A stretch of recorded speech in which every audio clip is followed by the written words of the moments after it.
আমি আল্লাহ রাব্বুল আলামিনের শুকরিয়া আদায় করছি যে আপনাদের সাথে এই ইফতার মাহফিলে একত্রিত হতে পেরেছি। সময় অত্যন্ত সংক্ষিপ্ত, আমি শুধু দুটো কথা আপনাদের কাছে বলবো। প্রথম কথা যেটা বলতে চাই যে আপনারা সবাই এখানে অনেক সুন্দর ইফতারি সামনে নিয়ে বসে আছেন ইফতার করার জন্য।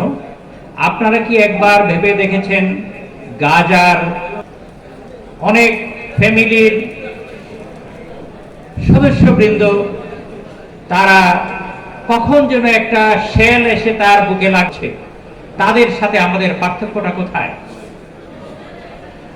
আমরা এই যে এত সুন্দর পরিবেশে সুন্দর ইফতারি করার সুযোগ পাচ্ছি, এই জন্য আল্লাহ রাব্বুল আলামিনের শুকরিয়া আদায় করা উচিত কিনা? আলহামদুলিল্লাহ, আমাদের অবশ্যই আল্লাহর শুকরিয়া আদায় করা উচিত। একই সাথে আপনাদেরকে এই জিনিসটাও সতর্ক করতে চাই, বাংলাদেশে মুসলমানদের তথা শান্তিকামী, স্বাধীনতা প্রিয়, মুক্তিকামী মানুষের উপর বিভিন্ন ধরনের ষড়যন্ত্র হচ্ছে। আল্লাহ না করুন আমাদেরও এমন অবস্থা হতে পারে যে আমরাও ফিলিস্তিনের মতো, গাজার মতো, সিরিয়ার মতো অবস্থায় পড়ে যেতে পারি।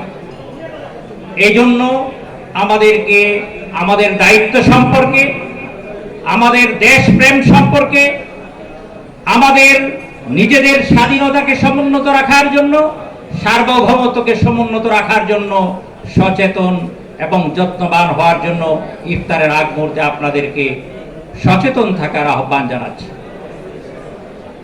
আরেকটা কথা আপনাদেরকে বলতে চাই, এখানে অনেক আলোচনা হয়েছে, আপনাদের বিভিন্ন দাবি দাওয়ার বিষয়ে আলোচনা হয়েছে, আপনাদের বিভিন্ন সমস্যা সমাধানের বিষয়ে আলোচনা হয়েছে। এ বিষয়ে আমি বলতে চাই, আমাদের এই দেশ বিশেষ করে স্বাস্থ্য ব্যবস্থার ক্ষেত্রে একটা অত্যন্ত হযবরল অবস্থায় আছে। এই হযবরল অবস্থার শিকার আপনারাও। আমরা যারা এমবিবিএস ডাক্তার আছি, আমরাও বিভিন্ন ধরনের সমস্যার সম্মুখীন, আর আপনারা যারা ন্যাচারাল মেডিসিন বা অল্টারনেটিভ মেডিসিনের মধ্যে আছেন, আপনাদেরও বিভিন্ন সমস্যা রয়েছে। এই সমস্যাগুলোর একটা সমন্বিত সমাধান আমাদেরকে করতে হবে।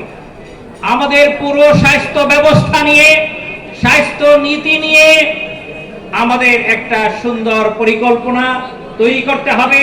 এই ক্ষেত্রে লাইন ডিরেক্টর স্যার এখানে উপস্থিত আছেন, এখানে শিক্ষকবৃন্দ উপস্থিত আছেন, এখানে পেশাজীবী নেতৃবৃন্দ উপস্থিত আছেন, আমরা এনডিএফ এর নেতৃবৃন্দ এখানে উপস্থিত আছি।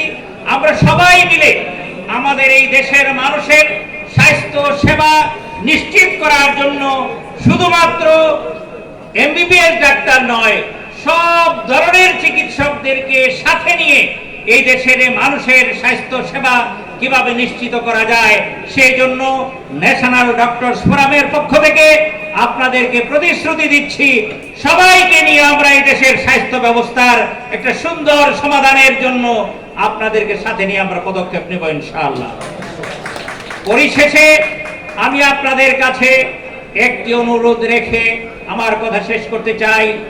প্রিয় ভাই ও বোনেরা, এই রমজান মাস হচ্ছে কোরআন নাজিলের মাস, এই রমজান মাস হচ্ছে আত্মশুদ্ধির মাস, এই রমজান মাস হচ্ছে কোরআনের সাথে গভীর সম্পর্ক সৃষ্টির মাস, এই রমজান মাস হচ্ছে তাকওয়া অর্জনের মাস।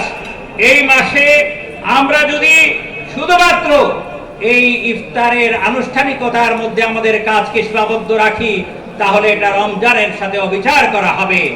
আসুন আমরা এই ইফতারের আগ মুহূর্তে এই ওয়াদা করি, আল্লাহ রাব্বুল আলামিনের কাছে আমরা এই সিদ্ধান্ত আমরা জানাই নিজেদের পক্ষ থেকে যে আমরা এই রমজান মাসে আমরা কোরআনের সাথে গভীর সম্পর্ক সৃষ্টি করব। আমরা এই সিয়াম সাধনা করার মাধ্যমে তাকওয়া অর্জনের জন্য আমরা অনুশীলন করব। আমরা মানুষের কাছে আমাদের দায়িত্ব এবং কর্তব্য যথাযথভাবে পালন করার জন্য চেষ্টা করব। আল্লাহ রাব্বুল আলামিন আমাদেরকে এই রমজান মাস থেকে সঠিক শিক্ষা গ্রহণ করার তৌফিক দান করুন। এই কথা বলেই আমি আমার কথা শেষ করছি। আপনাদের সবাইকে ধন্যবাদ জানাচ্ছি। আপনাদের সবার কল্যাণ